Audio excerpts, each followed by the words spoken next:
अकेला खड़ा एक आदमी अचानक भरी आंखों से पहाड़ों की तरफ देख रहा था। उसके होठों पर प्यारी सी मुस्कान थी। तभी उसके दोस्त ने पीछे से उसके कंधे पर हाथ रखा। सपने देख रहा है अविनाश? सपने तो कब से देख रहा था सर, अब उनके पूरे होने का वक्त आ गया। मेरी छुट्टी मंजूर होगी सर। अरे ये तो बढ़िया बात है। तेरी बीवी भी कब से इंतजार कर रही थी। सर शादी वाले दिन ही बुलावा आ गया था। ना बीवी से बात करने का मौका मिला, ना उसके आंसू पोंछने का। साफ साफ बोलना, ना है पर जाने का मौका मिला और ना इस मनाने का। अब दिल के सारे अरमान पूरे कर लेना। 1 महीने की छुट्टी मिली अरुण सर, हनीमून तो बनता है। देश की सरहद पर ऊंचे पहाड़ों और घने जंगल से घिरी सेना की एक चौकी पर हमेशा की तरह हल्का फुल्का और खुशनुमा माहौल था।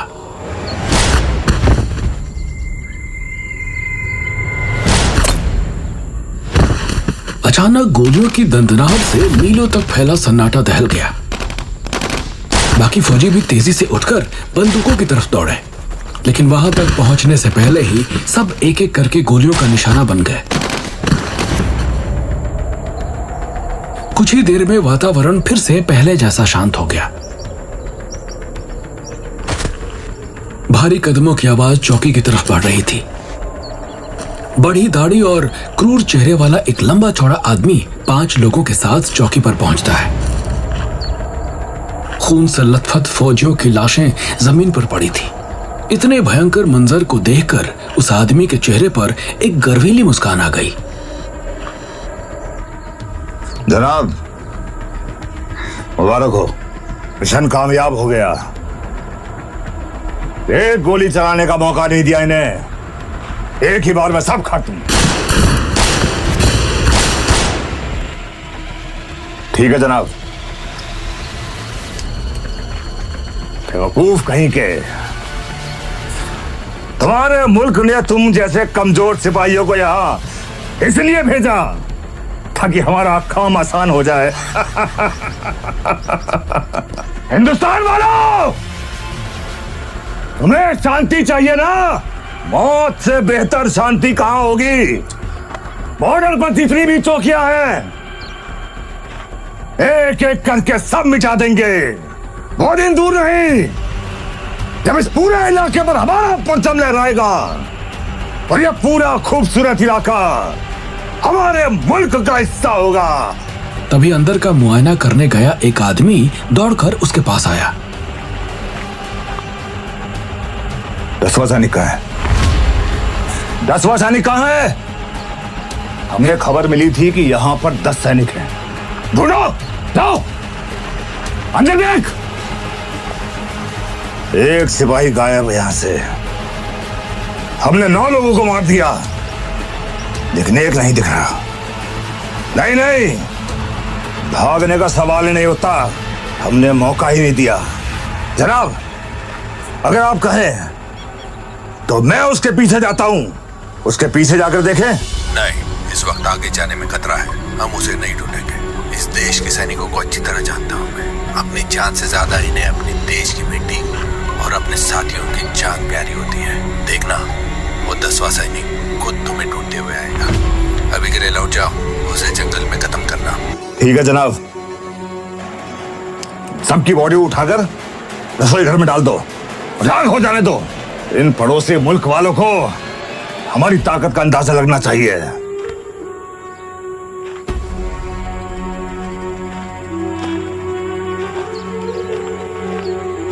कुछ ही देर में पूरी चौकी आग के लपटों से घिर गई। अपने साथियों के साथ सरदार मुड़कर जंगल की तरफ चल पड़ा, लेकिन एक सवाल उसे अब तक परेशान कर रहा था। जंगल के रास्ते से गाड़ी पर सवार विक्रम अपनी चौकी की तरफ बढ़ रहा था। सुबह अंधेरे में ही वो राशन और जरूरत का बाकी सामान लेने अगले चौकी के लिए निकला था। विक्रम 6 फुट का लंबा आकर्षक नौजवान था। गोरा रंग, गहरी काली आंखें और तराशा हुआ चेहरा। देखकर यूनिट वाले उसे हीरो कहते थे। फौजी ट्रेनिंग के बाद उसके मजबूत कंधों और चौड़े सीने पर वर्दी बेहतरीन लगती थी। पिछले 6 महीने से वो देश की आखिरी चौकी पर तैनात था। ये उसकी पहली पोस्टिंग थी जो उसकी सजा का हिस्सा थी। विक्रम के पिता बचपन से वर्दी वाले जवानों को देखकर खुद भी सेना में भर्ती होने का सपना देखते थे। जब विक्रम के नाम सेना की ट्रेनिंग यूनिट में दाखिले का खत आया तो उसके पिता विक्रम को गले लगा के रो पड़े।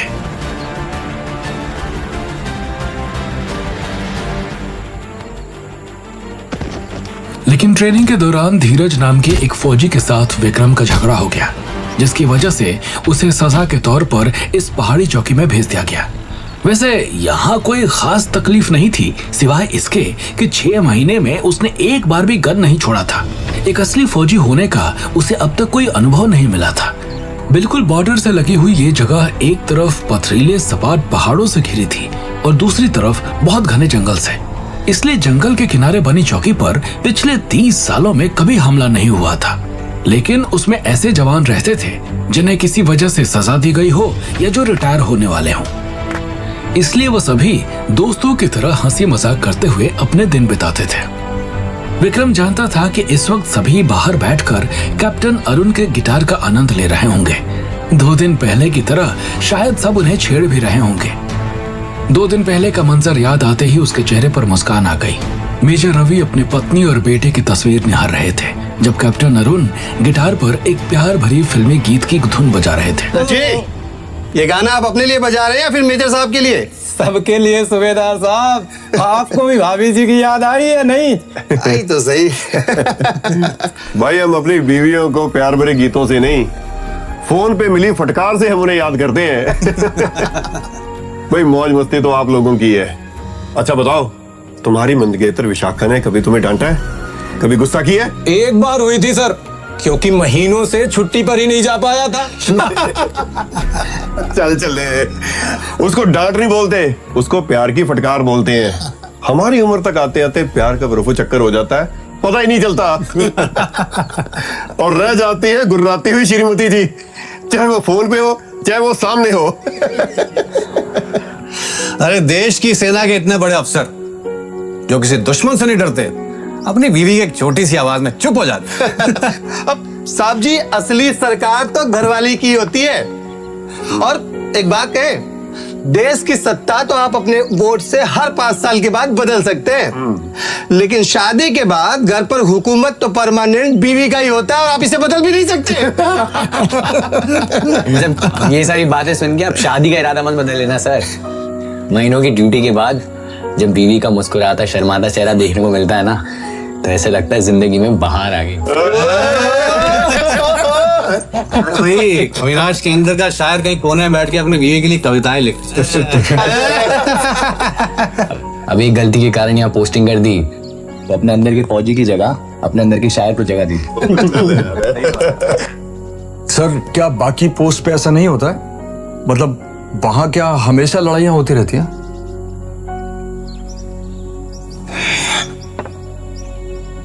सिपाही विक्रम, तुमने जिंदगी में अभी तक कुछ देखा नहीं है। फौज में होने का मतलब ये नहीं कि हम दुश्मन के लिए हमेशा लड़ते रहें, लेकिन हमें हर समय दुश्मन के ऊपर कड़ी नजर रखनी पड़ती है। और उसके लिए एक्सरसाइज, ट्रेनिंग, अभ्यास होना बहुत जरूरी है। और हमारे यहाँ पे ट्रेनिंग का कोई सामान ही नहीं है। हमारे पास तो हथियार भी नाम के हैं, क्योंकि ये एक ठंडी चौकी है। आप लोगों को यहाँ पे आने का कोई ना कोई वजह तो होगी, लेकिन मैं इसलिए आया हूं यहाँ पे कि 6 महीने के बाद मेरी रिटायरमेंट है। पूरी जिंदगी देश के नाम करने के बाद आर्मी ये नहीं चाहती कि मेरी आखिरी पोस्टिंग में मुझ पे किसी किस्म का कोई खतरा हो। लेकिन आप लोगों के आगे जिंदगी के पन्ने कुछ खुलने बाकी हैं। मेजर रवि ने उठकर विक्रम की पीठ थपथपाई। आगे से अपने गुस्से पर थोड़ा काबू रखना और अपने अंदर की आग को दुश्मन पर निकालना। तुम जवान खून हो, जोश में होश मत खोना, समझे? विक्रम ने ट्रेनिंग के दौरान हुई लड़ाई के बारे में किसी को नहीं बताया था, ना ही वो अब कुछ कहना चाहता था। सिर्फ सर हिलाकर अपने अफसर की बात मान ली। जी सर। गुड। ऐसे ही खुशनुमा चुटकियों और सीखों में हर दिन गुजर जाता था। विक्रम को यकीन था आज की शाम भी ऐसे ही बीत रही होगी, लेकिन विक्रम नहीं जानता था कि कैसा दृश्य उसका इंतजार कर रहा था। 10 मिनट बाद जब विक्रम चौकी के नजदीक पहुंचा तो एक अजीब मंजर उसके सामने था। चौकी के सामने रुकते ही उसका चेहरा सफेद पड़ गया। सब टेंट और कमरे आग के लपेट में आ चुके थे।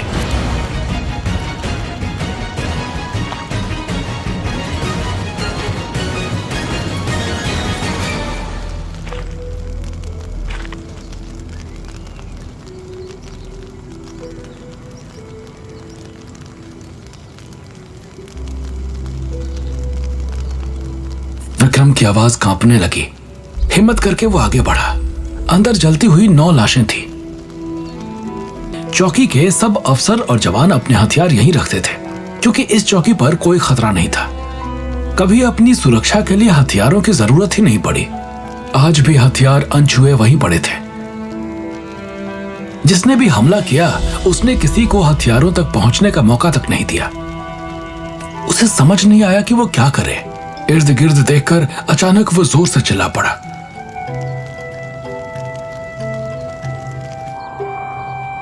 उसकी दिल दहला देने वाली चीख पहाड़ों में गूंज गई।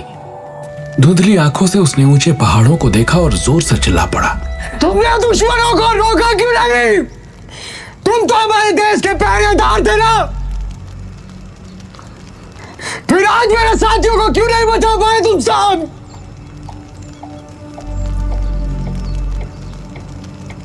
ये वक्त रोने का नहीं था। उसके साथी जिन्हें वो भाई जैसा मानता था शहीद हुए थे। ये खबर अगली चौकी तक पहुंचाना जरूरी था, जहां सैटेलाइट फोन था। वो जगह भी जलकर राख हो चुकी थी। विक्रम के पास किसी को संपर्क करने का कोई जरिया नहीं था, सिवाय इसके कई घंटों के सफर के बाद अगली चौकी तक पहुंचता। एक लंबी छुरी के अलावा वहां कुछ नहीं बचा था। विक्रम ने छुरी उठा ली। निहत्थे सिपाहियों के पीछे से आकर वार करने को बहादुरी नहीं कहते। कायर हो तुम और तुम्हारा देश, लेकिन मैं अपने साथियों के बलिदान को खाली नहीं जाने दूंगा। बदला लूंगा मैं। मेरे एक एक साथी की जान की कीमत चुकानी होगी तुम्हें। आखिरी बार उसने फिर से सब तरफ नजर दौड़ाई। जहां रोज शाम को हंसी की फुहारें और कैप्टन अरुण के गिटार की धुन सुनाई देती थी, वहां आज मौत का भयंकर सन्नाटा था। ये कैसा अंत था इतनी जिंदगियों का? कर्नल राकेश, जो कुछ महीनों में रिटायर होकर अपने पोते पोतियों के साथ खेलना चाहते थे। मेजर रवि, जिनकी बीवी और 2 साल का बेटा उनका इंतजार कर रहे थे। कैप्टन अरुण, जिनकी शादी होने वाली थी। सूबेदार हनुमान सिंह, जिनका बेटा कुछ दिन पहले ही अफसर बना था। अगर दुश्मनों से लड़ते हुए इनकी मौत होती तो इन्हें खुद भी इसका अफसोस नहीं होता।